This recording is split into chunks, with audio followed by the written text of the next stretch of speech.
Hello, World History. We are beginning a new chapter here in chapter 11.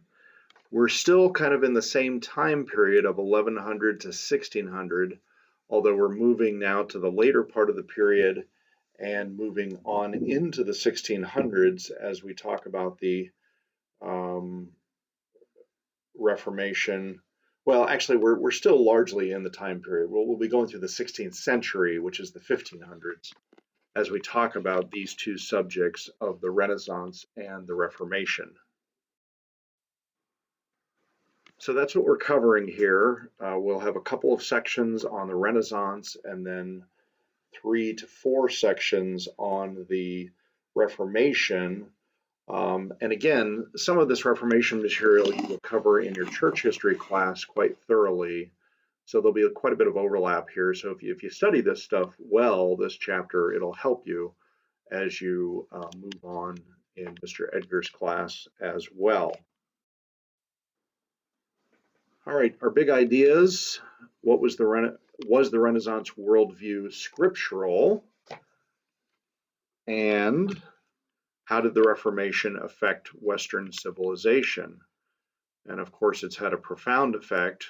Many people would say that everything we prize about the modern age, individual liberty, individual choice, is you could trace back to Luther being willing to stand up against the Roman Church. I'm not sure whether that's completely true, but that is the story that you often hear, that in a sense modern atheism can be traced back to Luther. Again, I think there's problems with that, but that's what many people today will say. All right, so Saint Maria del Fiore in Florence. Florence is one of the major centers of the Renaissance, and beautiful architecture and art that comes out of this period.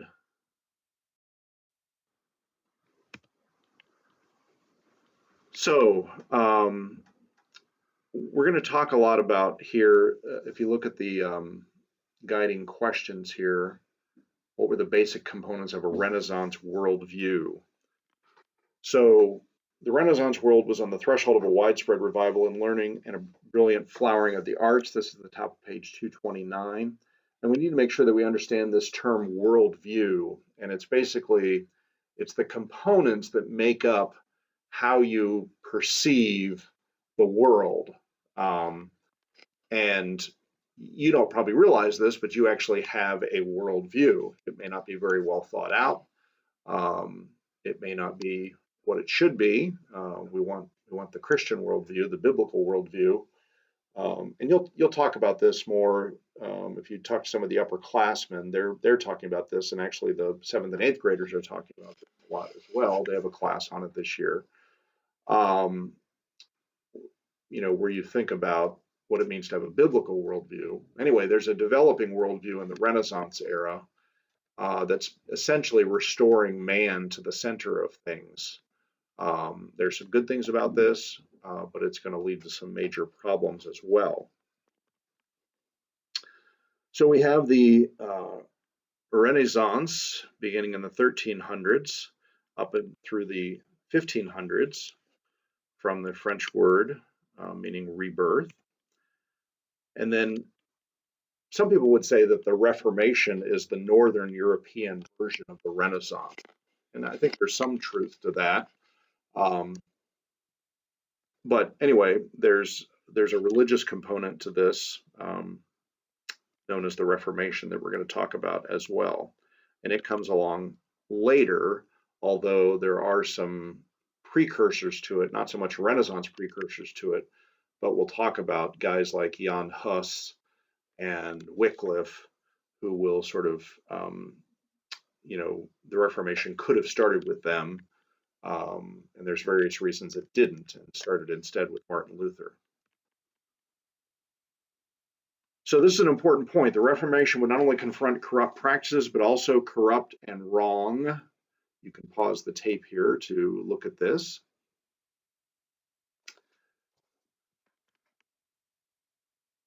What would come through the Reformation to be seen as the sole, meaning the final or ultimate authority by the reformers? Think about the second question of the Westminster Shorter Catechism that you've learned in the past. What rule hath God given by which we may glorify and enjoy him? So you can discuss that for a little bit. The Renaissance. Again, what were the basic components of a Renaissance worldview? How did they perceive the world? Specifically, how did they perceive man in the world?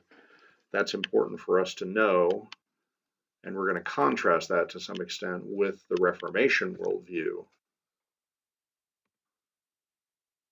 And what were the major cultural contributions? Today we're going to talk a little bit about the literary contributions, and then we're going to talk about, in the next section, the artistic contributions.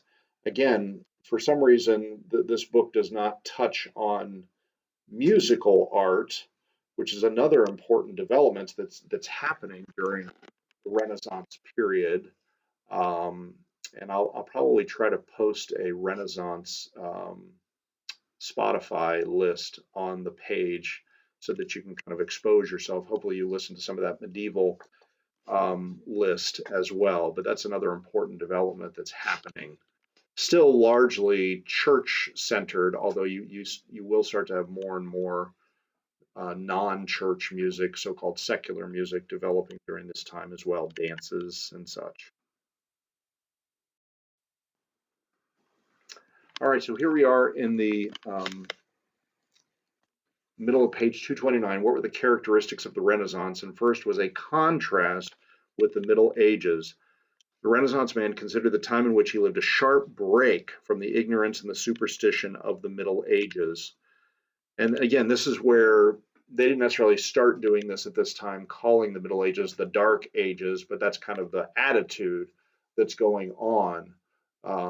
Medieval man is in bondage to the church and to other worldly concerns, and not focusing on this world.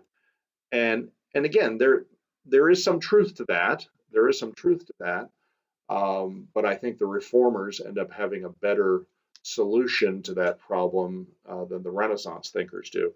But there is aspects of how the Renaissance paves the way for the Reformation, in the sense of this notion of getting back to the sources that we'll talk about here a little bit later. The Renaissance attitude toward life differed sharply from the medieval outlook. A hearty zest for living replaced the sober, otherworldly concerns of earlier generations, who were consumed with the welfare of their souls and with the work of the church. Or this was the attitude. The view of the Middle Ages was that it's just a bunch of monks chanting psalms and praying. And again, I would just remind you of that video that we watched by Anthony Esselin about the fact that this is really not true, that there were all kinds of advances that really paved the way. And your book talks about that, that really the Renaissance is kind of a full flowering of things. It wasn't this sharp break as much as that's what people thought. And people do that all the time. 100 years ago, Henry Ford said history is bunk, right? We started our whole class with that notion back in the fall. And you probably think to yourself, why do I have to study stuff from 1,000 years ago? I just need to be focused on today. Well, that's kind of what the Renaissance man was thinking. Although he did have an interest in history, he just wanted to bypass the 1,000 years of Christendom and go back to this more pagan era when there was supposedly such great learning through the likes of, the Greek philosophers and the Roman orators, etc., etc. The Renaissance man gloried in the blank and lived with enthusiasm in the blank. The blank would take care of itself. So this is the end of this section. Take a pause and fill in the blanks there.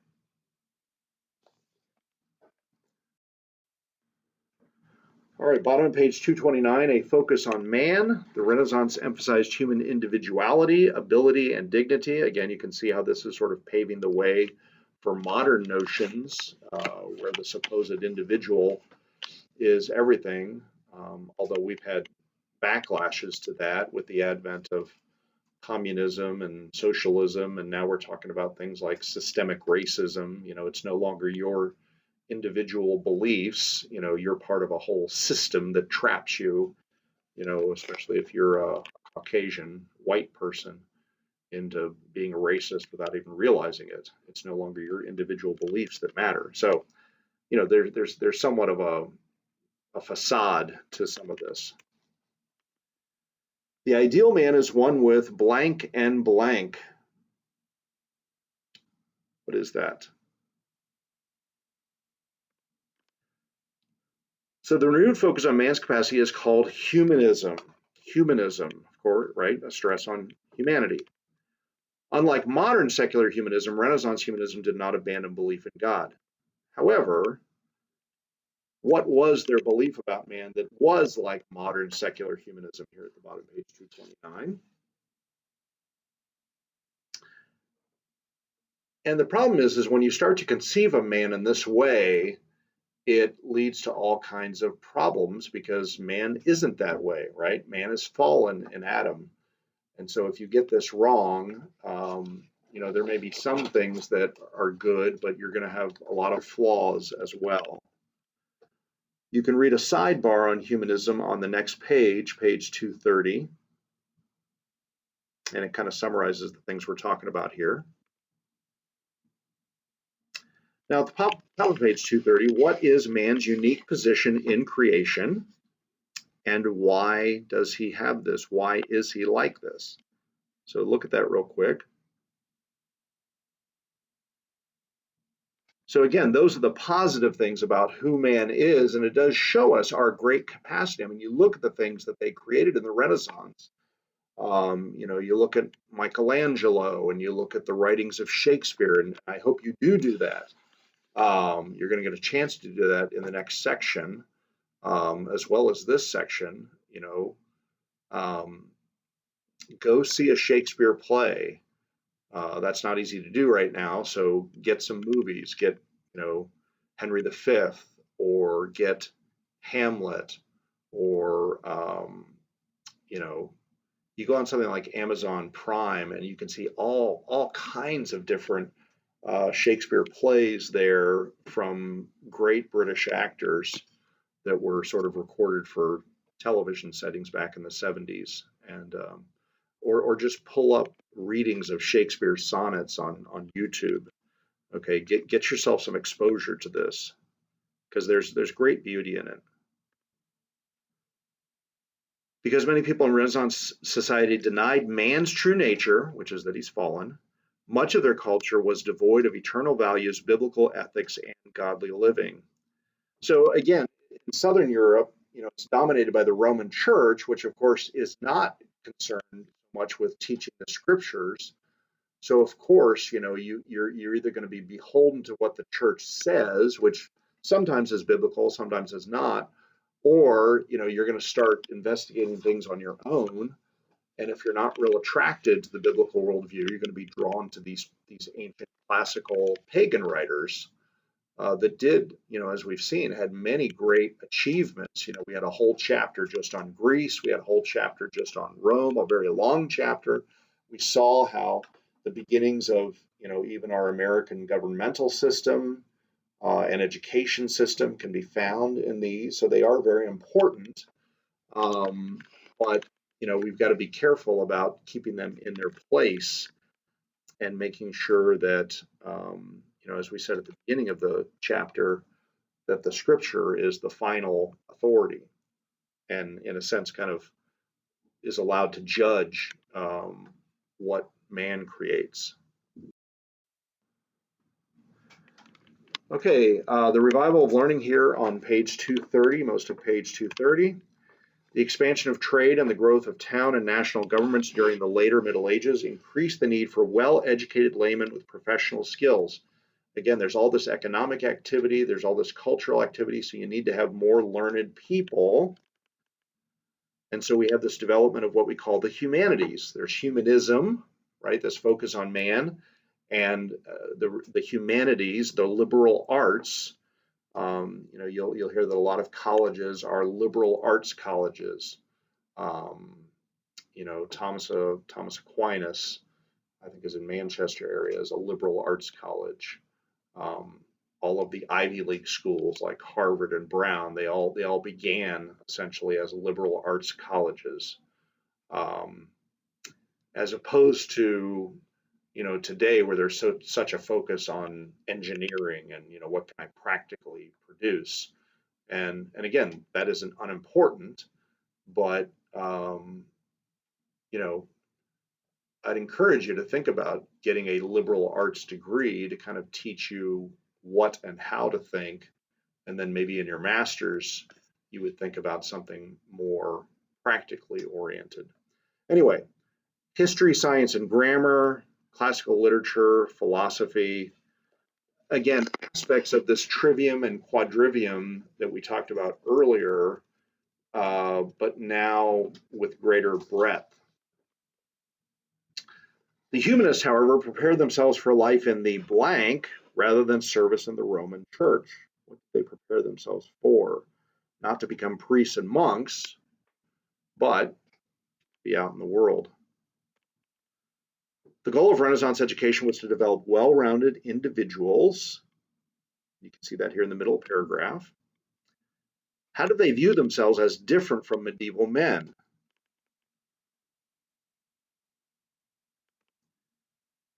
Renaissance humanists greatly admired the classical age of ancient Greece and Rome.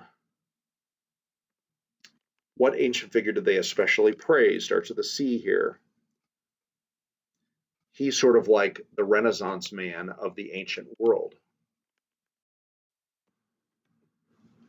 This fascination with classical culture led to an intense search for ancient manuscripts. Okay, a lot of these manuscripts had been preserved where? Preserved in monasteries, and now people were trying to find them, outside the monasteries. The non-monks were interested in reading them, and so they were going throughout Europe, um, especially a guy like Erasmus, who was seeking to put together, Greek manuscripts. We'll talk about him in a little bit. There was a special focus on the classical languages of da da da. Some of you are studying one of these, and you can take the other one. Because again, they don't want to just read translations of these works. They want to go directly back to guys like Cicero and Virgil and Aristotle and read them in the original languages.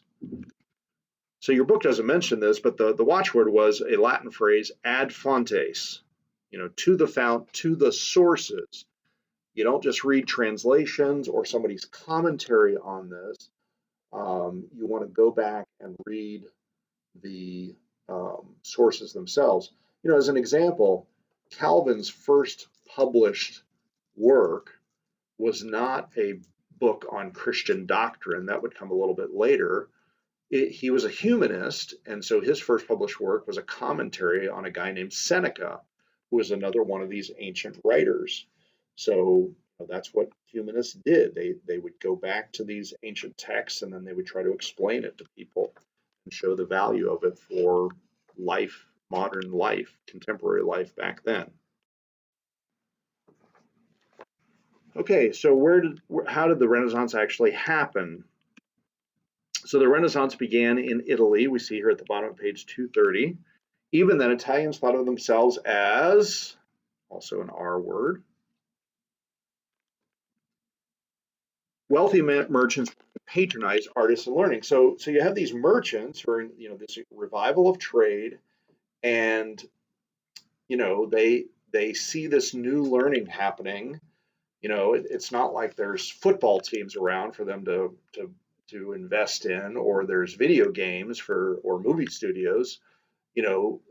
This is the happening thing then, and so they want to invest their wealth in promoting what they think, leads to better living, not just base carnal appetites, art and the life of the mind. And so that's what they do.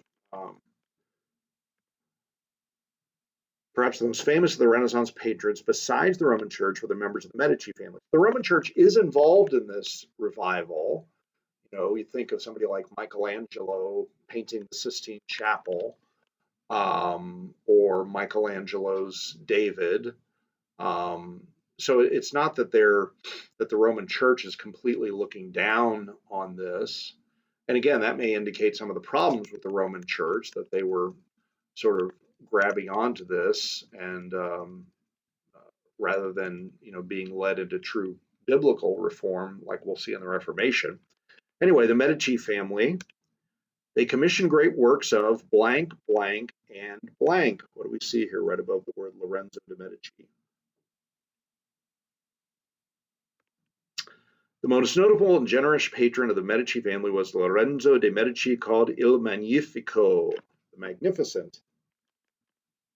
And so during his rule, the city of Florence becomes the most influential city of the Renaissance movement. We'll look at this map a little bit more in just a few minutes. During the 16th century, so again, a few hundred years into the Renaissance, enthusiasm for art and learning spread throughout Europe. And again, part of this is going to be the Reformation, but part of it is going to be guys like Erasmus, who's going to, promote a form of literature to call for church reform and put together a Greek New Testament that is, a lot of Renaissance principles, humanist principles will be involved there. So again, as you look at this map, this is a lot of the figures that we cover in this Renaissance section. Only some of them in this section, because those are written artists like Shakespeare, Erasmus, Machiavelli, but a lot of these guys here are visual artists that we'll cover in the next section of the Renaissance as we kind of do a survey. And again, they could have listed on here composers like Palestrina and Giovanni Gabrieli, some wonderful composers, guys like William Byrd and Thomas Tallis. So again, I'll try to post a Spotify Renaissance playlist for you to check out some of that music. Again, Thomas Tallis, we sing him almost every day in our Matin service, so he's a fruit of this kind of Renaissance music that is developing with a church focus. So we finished this section talking about writers of the we have Italians, and then we have Northern Europeans like Shakespeare. So most of the writers, painters, sculptors, and architects of the early Renaissance lived in Florence. We mentioned that's where it started. And again, there's a interest in ancient literature and how that supposedly is going to rescue us from the ignorance of the Dark Ages, of the Middle Ages. The pioneer here is an early 14th century guy named Petrarch. So when did he start to pursue his true loves of classical writings? It was not until after his dad died. So, again, this whole idea of sort of, breaking, the generation gap or breaking with your parents, that still didn't really happen very much back then. That's kind of a more modern attitude, where people think that, the best thing in life is to not do what your father does. That's kind of the modern viewpoint. Whereas in this time period, if your father was an artisan, that's what you were going to be. The Bachs had been composers for generations. It just happened that Johann Sebastian turned out to be the most brilliant of them. and his sons, of course, were also quite famous. He's famous for his Latin poems and vernacular writings. What is vernacular again? It means to write in your local language. So for you, it would be English. If you're a Frenchman, you don't just write Latin poetry, but you write French poetry. Because Petrarch led the way, he's known as the father of humanism. The next page, page 232, Baldassare Castiglione wrote The Courtier, one of the most famous books on social behavior or etiquette, how you're supposed to behave during the Renaissance. And then we come to this guy, Niccolo Machiavelli. One of the most influential Renaissance writers was the Florentine public official and political thinker Niccolo Machiavelli. And again, he's late 15th, early 16th century. He wrote several important and influential works on government, especially one called The Prince. And, this is kind of sets the stage for several modern approaches to government. He writes in there, it is much safer to be blank than to be loved. It is much safer to be feared than loved. So what he's advocating here, which again is sort of a, you have to be realistic. You can't adhere. It's a contrast with somebody like Charlemagne, who reads Augustine's City of God and wants to try to implement.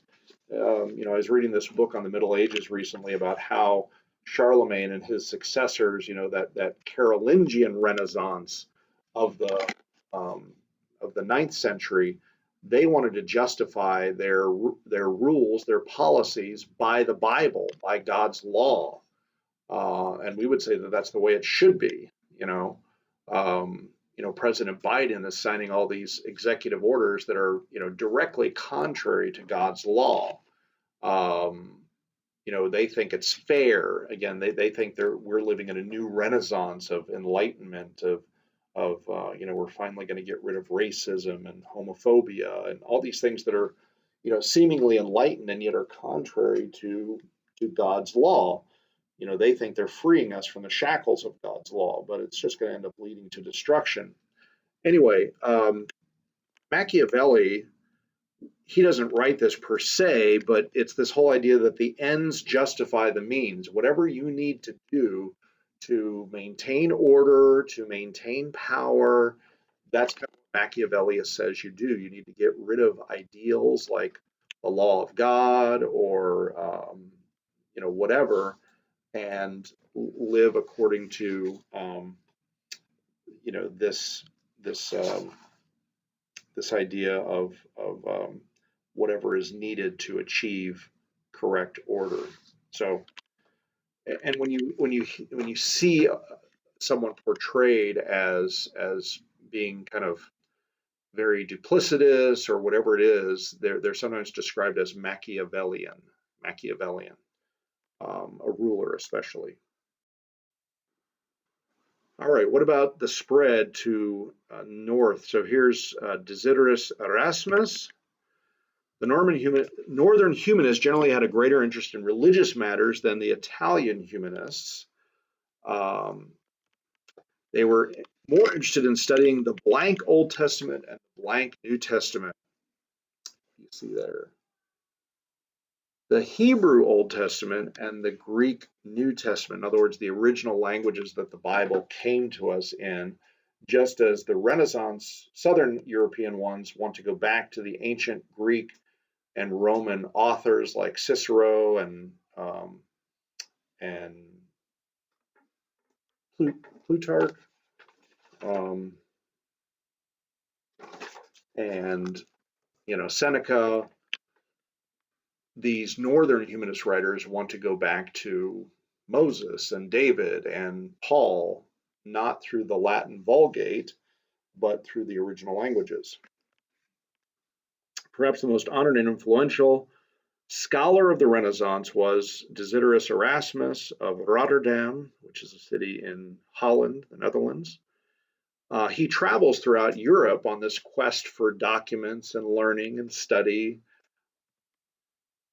His foremost work, In Praise of Folly, he uses satire to point out the evils and follies of Renaissance society. We're going to see another author use satire to kind of get his points across. And you'll see satire, which again is kind of a mocking form of literature. You'll see satire in guys like Shakespeare as well. Maybe not as the main way of communication, but as part of the plays. Shakespeare will often have a fool character who will satirize the main characters and kind of provide what we call comic relief.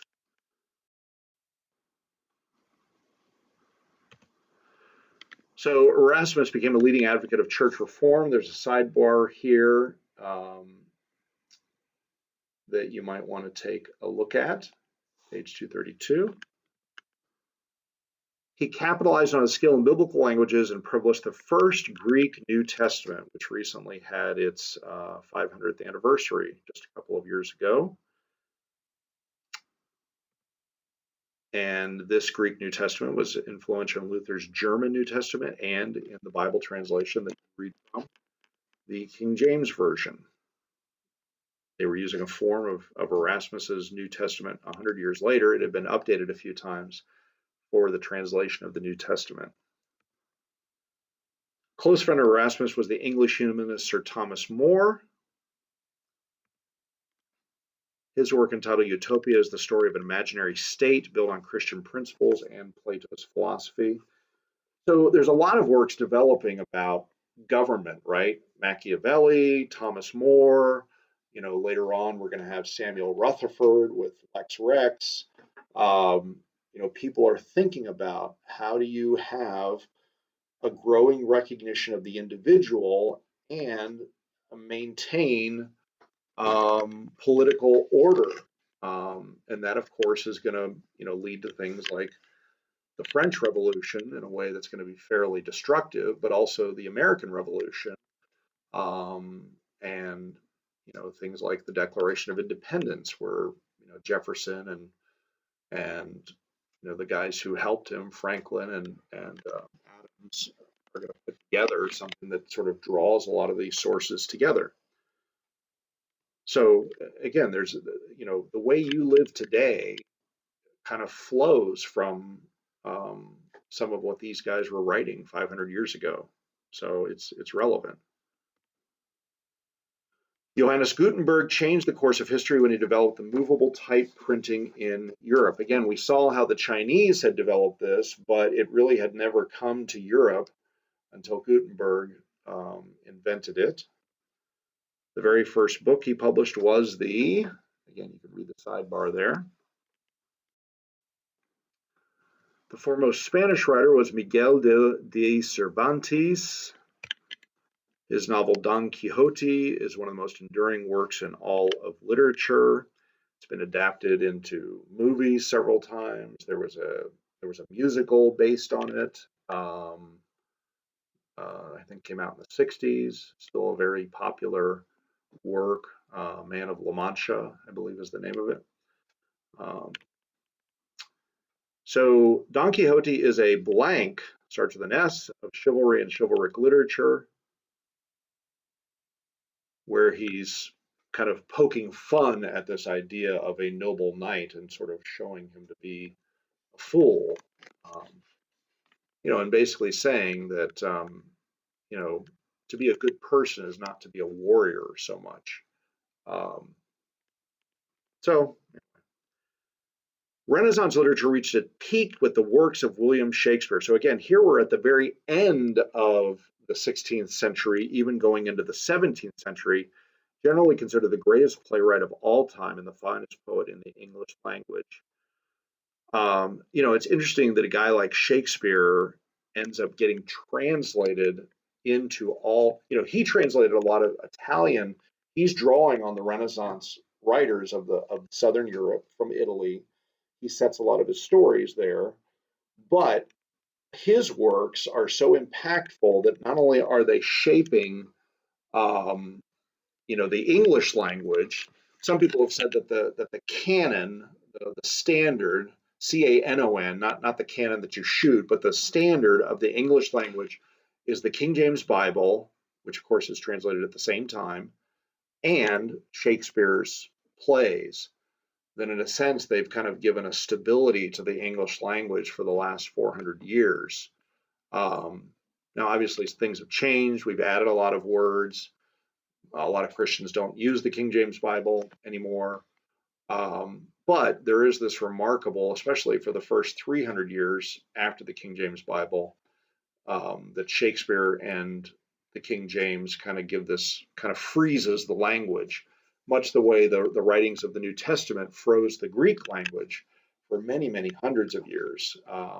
And even the Latin, Jerome's Latin Vulgate translation kind of freezes Latin for several hundred years. Great works of literature have a way of doing that, just having a huge impact on a language. Shakespeare includes 154 sonnets and at least 37 plays. Again, you gotta watch some Shakespeare plays. The great, of the tragedies, you at least want to watch Hamlet. The histories, Henry V, Julius Caesar, the comedies, Much Ado About Nothing, Twelfth Night. Just really, really classic. And just as an example, so here's a few quotes from some Shakespeare plays, some of which we still use these lines today. Henry IV, he has eaten me out of house and home, right? People still say that today. Uneasy lies the head that wears the crown, Henry IV, talking about the challenges of being a leader. Be not afraid of greatness. Some are born great, some achieve greatness, and some have greatness thrust upon them. Again, that's a line that Shakespeare came up with from Twelfth Night. Something is rotten in the state of Denmark. That's one of the opening lines from Hamlet. To be or not to be, that is the question. Again, probably the most famous line from Hamlet. I must be cruel only to be kind. Hamlet. There was even a pop song in the 60s, cruel to be kind. Anyway, just, these are pretty remarkable lines that are still used in culture today. People don't even realize it. Just like when people say the word Good Samaritan, do they even realize that they're going back to Jesus's teaching in Luke chapter 10 when they describe someone as a Good Samaritan? So Shakespeare left an indelible imprint on Western culture through his writings. So I'd like you to do the section review, questions 1 to 7, and maybe try to tackle that first thought question about ancient manuscripts. In this section, again, use your glossary here for Medici, Machiavelli, Erasmus, Thomas More, Cervantes, Shakespeare. What is the Renaissance? The revival of learning in Europe, the Reformation, a protest against the corruption during the 16th century, humanism, a renewed focus on man's capacities, the Medici family, prominent Italians who sponsored these Renaissance artists.